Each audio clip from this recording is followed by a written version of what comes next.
నమస్కారం. రైతు రంజని ఛానల్ కి స్వాగతం. హైడ్రోపోనిక్స్ అంటే ఇది భవిష్యత్తు వ్యవసాయం. ఈ రోజు ప్రోగ్రామ్ లో మనం దీని గురించి తెలుసుకుందాం. నేల లేకుండా పోషకాలతో కూడిన నీటిలో మొక్కలను పెంచే ఆధునిక వ్యవసాయ పద్ధతే ఈ హైడ్రోపోనిక్స్. ఇది కేవలం ట్రెండ్ మాత్రమే కాదు, పెరుగుతున్న జనాభాకు ఆహార భద్రతను అందించడానికి, వాతావరణ మార్పుల సవాళ్లను ఎదుర్కోవడానికి ఒక ఆచరణీయమైన పరిష్కారం ఇది. అయితే ఈ వినూత్న పద్ధతి తక్కువ వనరులతో అధిక దిగుబడిని సాధించడానికి మార్గం సుగమం చేస్తుంది. ఇక హైడ్రోపోనిక్స్ ఎలా పనిచేస్తుందో కూడా మనం ఇప్పుడు తెలుసుకుందాం. సాంప్రదాయ వ్యవసాయంలో నేల మొక్కలకు పోషకాలను అందిస్తుంది, కానీ హైడ్రోపోనిక్స్ లో మొక్కలకు అవసరమైన అన్ని ఖనిజ పోషకాలు నీటిలో కరిగించి నేరుగా మొక్కల వేర్లకు అందుతాయి. దీనివల్ల మొక్కల పోషకాలను త్వరగా గ్రహించి వేగంగా పెరిగేలా చేయవచ్చు. అయితే ఈ పద్ధతిలో కొన్ని రకాలైతే ఉన్నాయి, వాటి గురించి కూడా తెలుసుకుందాం. న్యూట్రియంట్ ఫిలిం టెక్నిక్ అంటే పోషకాల ద్రావణం ఒక సన్నని పొరగా మొక్కల వేళ్ల మీదుగా ప్రవహిస్తుంది. ఆకుకూరలకు ఇది చాలా మంచిది. ఇక తర్వాత చూసుకుంటే డీప్ వాటర్ కల్చర్ అంటే మొక్కల వేర్లు నేరుగా పోషకాల ద్రావణంలో మునిగి ఉంటాయన్నమాట. నీటిలో ఆక్సిజన్ ను అందించడానికి ఎయిర్ పంప్ ఉపయోగపడుతుంది ఈ పద్ధతిలో. ఇక తర్వాత పద్ధతి వచ్చేసి డ్రిప్ సిస్టమ్. ప్రతి మొక్కకు ప్రత్యేకంగా పోషకాల ద్రావణాన్ని డిప్పర్ల ద్వారా అందిస్తారు. ఇక టమాటాలు, మిరపకాయలు వంటి పెద్ద మొక్కలకు ఇది సరిపోతుందని చెప్పొచ్చు. ఇక తర్వాత చూస్తే హైడ్రోపోనిక్స్ ప్రయోజనాలు కూడా తెలుసుకుందాం. వీటి వల్ల ఎటువంటి ప్రయోజనాలు ఉంటాయంటే హైడ్రోపోనిక్స్ అనేది ప్రయోజనాలను చాలానే అందిస్తుందని చెప్పొచ్చు. ఇక నీటిని ఆదా చేసుకోవచ్చు. సాంప్రదాయ వ్యవసాయంతో పోలిస్తే 70 నుంచి 90% తక్కువ నీరు అవసరమవుతుంది. నీటిని తిరిగి కూడా ఉపయోగించుకోవచ్చు. ఇక వేగవంతమైన ఎదుగుదల.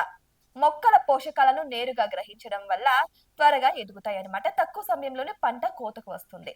ఇక తర్వాత చూసుకుంటే అధిక దిగుబడి. నియంత్రిత వాతావరణంలో సరైన పోషకాలతో ఎక్కువ దిగుబడిని సాధించుకోవచ్చు ఈ పద్ధతి ద్వారా. ఇక తక్కువ స్థలం. ఇక నిలువుగా అంటే వర్టికల్ ఫార్మింగ్ టైప్ లో సాగు చేయడం ద్వారా తక్కువ స్థలంలోనే ఎక్కువ పంటలను కూడా పండించవచ్చు. ఇక పట్టణ ప్రాంతాలకు ఇది చాలా అనుకూలం అని చెప్పొచ్చు. ఇక పురుగుల మందు రహితం. కీటకాలు, తెగుళ్ల బెడద తక్కువగా ఉండడం వల్ల పురుగుల మందుల వాడకం గణనీయంగా తగ్గుతుంది లేదా పూర్తిగా తొలగించబడుతుంది. దీనివల్ల ఆరోగ్యకరమైన ఆహారం కూడా లభిస్తుంది. ఏడాది పొడవునా సాగు. ఇక పాలీ హౌస్లు లేదా గ్రీన్ హౌస్లలో వాతావరణాన్ని నియంత్రించడం ద్వారా ఏ సీజన్ లో అయినా సరే ఏ పంటలనైనా సరే పండించవచ్చు. ఇక నాణ్యమైన ఉత్పత్తి. మొక్కలకు అవసరమైన పోషకాలను ఖచ్చితంగా అందిస్తాయి కాబట్టి ఉత్పత్తులు మరింత పోషక విలువలను కూడా కలిగి ఉంటాయి అన్నమాట.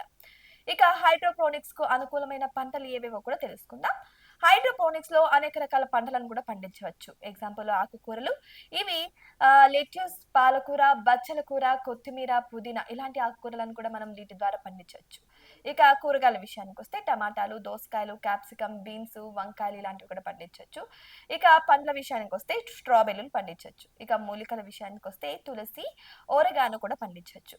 ఇక ఇక తర్వాత ఒక విజయగాథ చూసుకుందాం. అంటే ఫర్ ఎగ్జాంపుల్ కి చూసుకుందాం.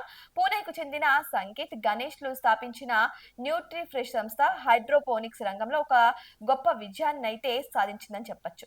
పూణేలోని చల్లని వాతావరణం, పాలీ హౌస్లలో హైడ్రోపోనిక్స్ కు అనుకూలంగా ఉండడంతో వారు 42 రకాల కూరగాయలు, ఆకుకూరలను పండించడం అయితే జరిగింది. ఇది వారి విజయగాథ అని చెప్పొచ్చు. అయితే వారి విజయం వెనుకున్న రహస్యాలు ఏంటిదంటే నాణ్యత, స్వచ్ఛత. అంటే పురుగుల మందు వాడకుండా పండించడం, అంటే నేచురల్ గా పండించడం, పంట కోతలో ప్రత్యేక జాగ్రత్తలు తీసుకోవడం, కోసిన 24 గంటల లోపు వినియోగదారులకు చేరవేయడం ద్వారా వారు నాణ్యతకు ప్రాధాన్యతను ఇస్తున్నారు. అంటే ఫ్రెష్ గా హెల్దీ ఫుడ్ అనేది ప్రజలకు అందిస్తున్నారు. ఇక సామాజిక బాధ్యత. గ్రామీణ మహిళలకు శిక్షణ ఇచ్చి తమ వ్యవసాయ క్షేత్రంలో ఉపాధి కల్పిస్తున్నారు. వారి సిబ్బందిలో 80% మంది కూడా మహిళలే ఉండడం తెలుస్తుంది. వీళ్ళు ఉమెన్ ఎంపవర్మెంట్ అనేది డెవలప్ చేస్తున్నారని చెప్పొచ్చు. ఇక విస్తృత మార్కెట్.